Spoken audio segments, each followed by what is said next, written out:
নমস্কার বন্ধুরা, দেবনা চ্যানেলের পক্ষ থেকে সমস্ত বন্ধুদেরকে জানাই স্বাগত। বন্ধুরা, আজকে আমি দুটো রেসিপি শেয়ার করব যেটা একদম একটার সঙ্গে আরেকটা ওতপ্রোতভাবে জড়িয়ে আছে। বন্ধুরা, এখানে আমি আগে চাইলিকা তৈরি করে নিয়েছি।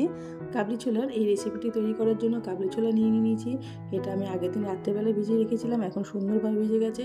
আর আলু কেটে নিয়েছি ছোটো ছোটো করে। আর নিয়েছি এখানে পনির 150 গ্রাম। পনিরটা আগে আমি হালকা গরম জলে ভিজিয়ে রেখেছিলাম 10 মিনিটের জন্য। দেখুন বন্ধুরা, খুব সুন্দরভাবে কিন্তু এটা নরম হয়ে গেছে। এবার একটা আমি প্রেশার কুকার নিয়ে নিচ্ছি। প্রেশার কুকারের মধ্যে আমি দিয়ে দিচ্ছি প্রথমে কাবলি ছোলা, এরপরে দিয়ে দিচ্ছি কেটে রাখা আলুগুলো। এবার যে চাইলিকাটা আমি তৈরি করে নিয়েছিলাম সেটা একটা বাটিতে আমি ঢেলে নিচ্ছি। বন্ধুরা, চাইলিকা দিয়ে আজকে আমি এই কাবলি ছোলাটা তৈরি করব। খুব সুন্দর কিন্তু একটা কালার হবে, একদম অন্য রকম স্বাদেরও একটা রেসিপি তৈরি হবে। দেখুন বন্ধুরা, এবার চাইলিকাটা আমি কুকারের মধ্যে ঢেলে দিচ্ছি। এই চাইলিকা দিয়ে কিন্তু আমি ছোলা আর আলুটা সিদ্ধ করে নেব। এখানে প্লেন জল আর ব্যবহার করব না। দেখুন বন্ধুরা, এবার একটা চামচ দিয়ে সুন্দর করে এগুলো ছড়িয়ে ছড়িয়ে দিলাম। এবার এর মধ্যে দিয়ে দিচ্ছি হাফ চামচ লবণ। এখানে কিন্তু লবণের পরিমাণটা কম দিতে হবে। আর দিয়ে দিচ্ছি লবঙ্গ, এলাচ আর দারচিনি। বন্ধুরা, এবার প্রেসার কুকারের ঢাকনাটা আটকে দিয়ে আমি গ্যাসে বসিয়ে দেবো কুকারটা।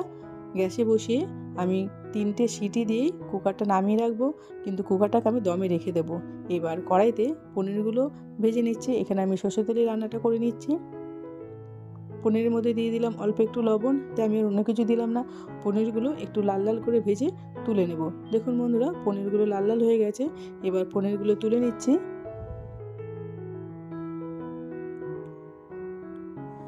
এবার প্রেসার কুকারের প্রেসারটা বার করে নিয়ে আমি দেখে নিচ্ছি যে ছোলাটা কেমন সিদ্ধ হয়ে গেছে।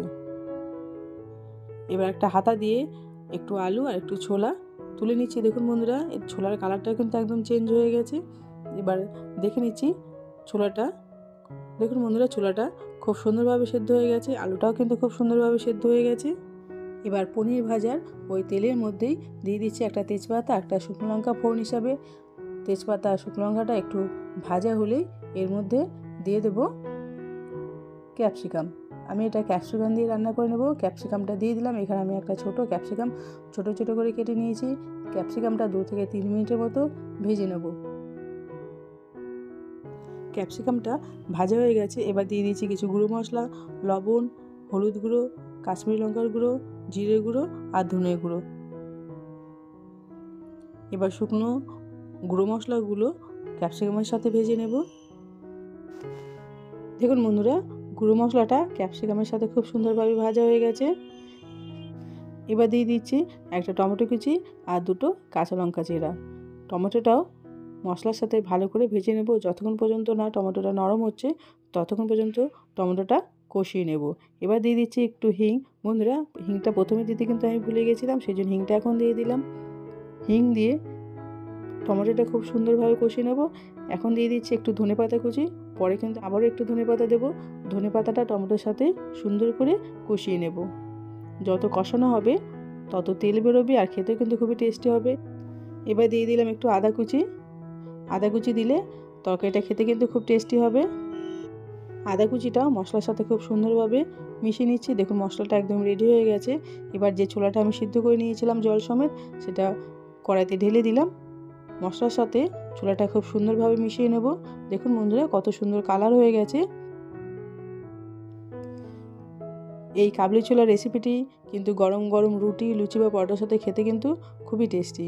বন্ধুরা, এবার আমি হাতা দিয়ে 2-3টা আলু ভেঙে দিচ্ছি যাতে ঝোলটা একটু গাঢ় গাঢ় হয় আর খেতেও খুব ভালো লাগবে। বন্ধুরা দেখুন, এটা খুব সুন্দর কিন্তু একটা কালার হয়েছে। এবার একটু নাড়িয়ে চাড়িয়ে দিলাম। এবার যে পনিরগুলো আমি ভেজে রেখেছিলাম সেগুলো ছোলার মধ্যে দিয়ে দিলাম।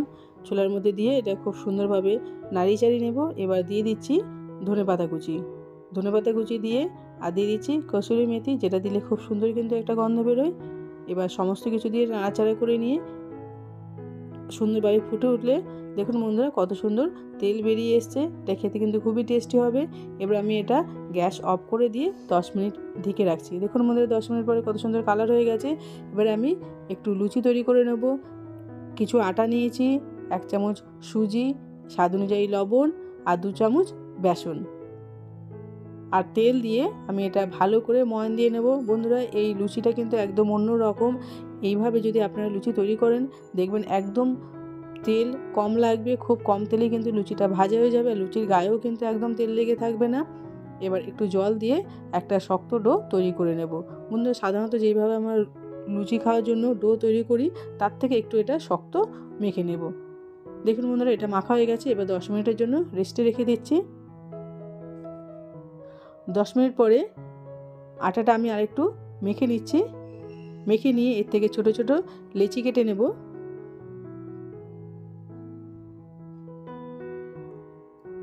এইভাবে সমস্ত লেচিগুলো তৈরি করে নিয়েছি। এবার এগুলো বেলে নেব। অল্প একটু তেলের সাহায্যে আমি লুচিটা বেলে নিচ্ছি।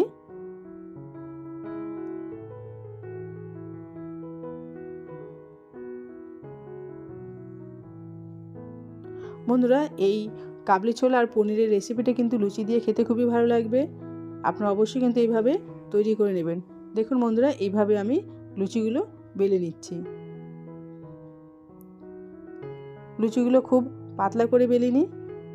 সবগুলো বেলা হয়ে গেছে। এবার তেলটা বেশ ভালো করে গরম করে নিয়ে একটা একটা করে লুচি ভেজে নেব। দেখুন বন্ধুরা, কত সুন্দর লুচিগুলো ফুলকো ফুলকো ভাজা হয়ে যাচ্ছে। এভাবে সমস্ত লুচিগুলো ভেজে তুলে নিলাম। একটা আমি ভেঙে আপনাদেরকে দেখিয়ে দিচ্ছি যে কত সুন্দর। আর দেখুন, লুচির গায়ে কিন্তু একদমই তেল লেগে নেই আর একদম এগুলো ফ্লপি হয়েছে।